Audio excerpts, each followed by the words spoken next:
Hello, here in this video I'm going to cover the validation parts I have created in this sign up page of my e-commerce web application eShop. In my previous video I show you that how I have created this sign up page and then sign in design to my e-commerce application, and here first of all I'll show you how the validations has been created by me and how the error message are coming to this design when I'm going to sign up a user without entering the appropriate, that means regular details to this form.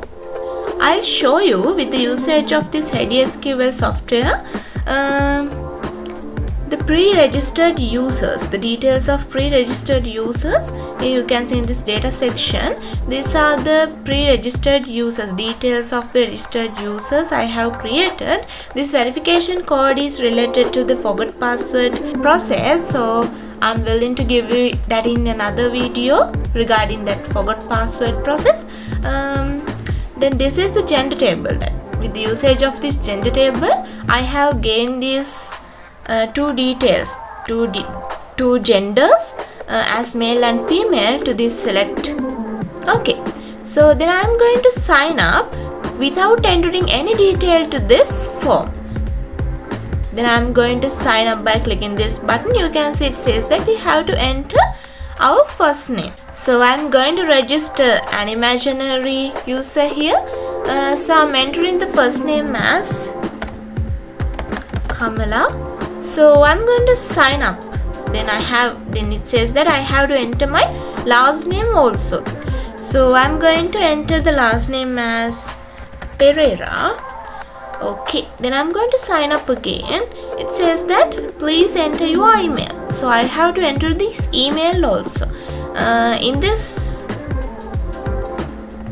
database eShop, in this user table I have created this email as the primary key. So validating for the email field is a must in this sign up process. So I'm going to enter an email as an imaginary email a like that way. So then when I'm going to sign up, it says that it's an invalid email because the format, the usual format of an email should be fulfilled within this email field. So I'm going to enter an valid email as institutework456@gmail.com. Okay, then I'm going to sign up here. So it says that I have to enter my password also. That means this password field has been validated also. So I'm going to enter a password as 123. So then I'm going to sign up. It says that password length must be between 5 and 20. So this is how I have validated my password field. So I'm going to give the password here as 123456. So then I'm going to sign up. It says that I have to enter my mobile also. So I'm going to enter a mobile as 000 like that way. So then I'm going to sign up. It says that please enter 10-digit mobile number. So then I'm going to enter this 4 zeros. Then I'm going to enter 6, 7, 8, 9, 10. Okay, 10. So then I'm going to sign up. It says that that's an invalid mobile number. So I have to enter a valid mobile number according to Sri Lankan mobile networks. So I'm going to enter a valid mobile number as 070-555-22666 and 2. So here 3, 6, 9, 10. Okay. Then I'm going to select the gender here as female because Kamala Pereira, the name of my user, imaginary user. So then I'm going to sign up. Here by signing up, we are direct into this signing page. So then I'll show you how the detail has been added to my user table by refreshing this. We can see this Institute Work 456 Kamala Pereira. This is the password I have used here. This is the way I have registered a user at this moment. So then I have to sign in. here. So then here I have to sign in order to access the home page of my e-commerce application, but I'm not going to show how this sign in process is working. So in this video my task is only to show how the process of the sign up is created and also how the validations has been created by me in order to create this sign up process. So okay, then I am going to show you the way I have created this sign up process. So in this here, this is the sign up box, and as I have told you in my previous video, this is the way I have created this form, the design by using the Bootstrap framework. And you can see I have given many IDs to all these input fields. Here ID for the first name as F name, then last name L name, then email, and password is password. Then for the mobile I have given the ID as mobile, and also for the select tag I have given the ID as gender. This is the way I have gained the genders from my gender table in my eShop database. And you can see to this button, sign up button, this sign up function has been called to this on click. So then in this script file I'll show you the sign up function. You can see here, this is the sign up function. I have gained all these IDs. I have gained the values of those input fields to these variables with the usage of this get element by ID, and I have created a form, virtual form here with the usage of this form data with this PHP language, and here I have appended the values of those input fields to that form, and I have created this Ajax object. Then I have passed that form via post to this signup_process.php file. So I show you this signup_process.php file. Here in this signup_process.php file, all the validations those are made by me are included in this file. So here you can see I have gained this connection.php file to this.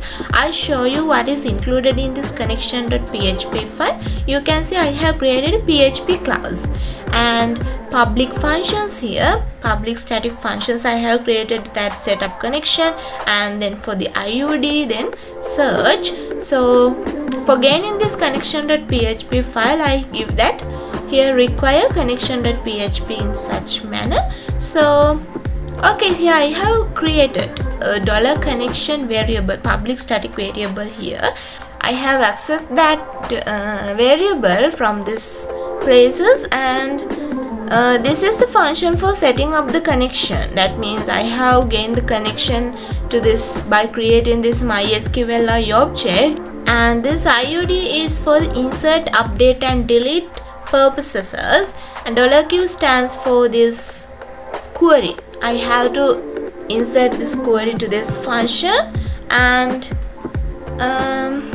okay, so then here this search function is for searching something from this eShop database. And okay, this is the connection.php, brief description about how I have created these variables and functions. Okay, it's no matter. So here you can see I have gathered these values from that form. I have passed via post method to this signup_process.php file, then I have stored them in this variable. So these are the validation parts. I show you that I have checked whether that the F name, the field of first name, is empty or not, and then again I have checked whether the first name is greater than 50 or not. If it is greater than 50, it says that first name must be less than 50 characters. Here no any issue has been made when I am going to register that user, because that user's name is less than 50. So then again I have checked whether this last name field is empty or not, and again in the same manner I have checked the character length of that last name also.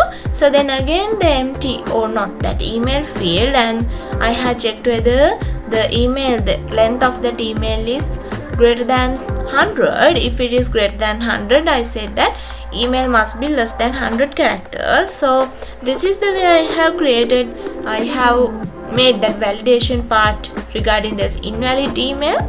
So this is from the PHP language, and then again I have checked whether the password is empty or not, and again this password length I have checked whether the password, this is stands for O in PHP, these two lines, and I have checked whether the password is less than 5 or greater than 20. So then I have echoed that password length must be between 5 and 20. Then I have checked whether the mobile field is empty or not, and again the character length must be equal to 10 here of the mobile number, and again prereg match, and this is for the validation of mobile numbers regarding the mobile number network system in Sri Lanka. So in the else condition I have inserted all the data I have gathered via the form that the user has been entered to that input fields. So I have gained that database connection, and I have checked whether the number of rows of that search query, then the results that we are gaining from this executing the search query, the number of rows of it should be greater than 0. Then it says that user with the same email address or mobile already exists. So because of that, the email address is the primary key of our database table user. So we have to check whether that email is usually exist or not. So that is the process. I have checked whether this is the way I have validated that also. And you can see in this else condition I have gained as $d new date time, and this is the time zone, and I have set time zone here like in this way, and I have gained this $date to this variable. The format is this, the time and the date that the user is registered, and this is the way I have called this from the database class. This is the IUD function, and I have inserted the query here, insert into user, and this is the way I have inserted all the details to this user table with the usage of these variables I have stored in here. And if it is all done, it says it echoes as done, and again we have this script.js file, and here if the ready state is equal to 4, I have gathered this response text of this Ajax object to this variable text, and I have checked whether this text is equal to done or not. If it is done, the values of all these fields is empty. So then here I have gained this document.getElementById message, and that message is displayed in that paragraph that I show you it again if you can't remember that. Here in this is the paragraph, this PID message, text danger, that stands for the showing error messages. And okay, then I have called again this change view, and in this else condition that all the text, all the echoes for making these validation parts are displaying in that paragraph tag as the inner HTML. And okay, this is the way I have created my validation part and the process of signing up a user. So that is the way I have validated this sign up, the input fields of this sign up design, and also how the sign up process is working I have showed in this video. And thank you for watching this video, and next week is the next video, and in the next video I show you that how the sign in process is working and what are the validations I have done in the sign in process also. So have a nice day.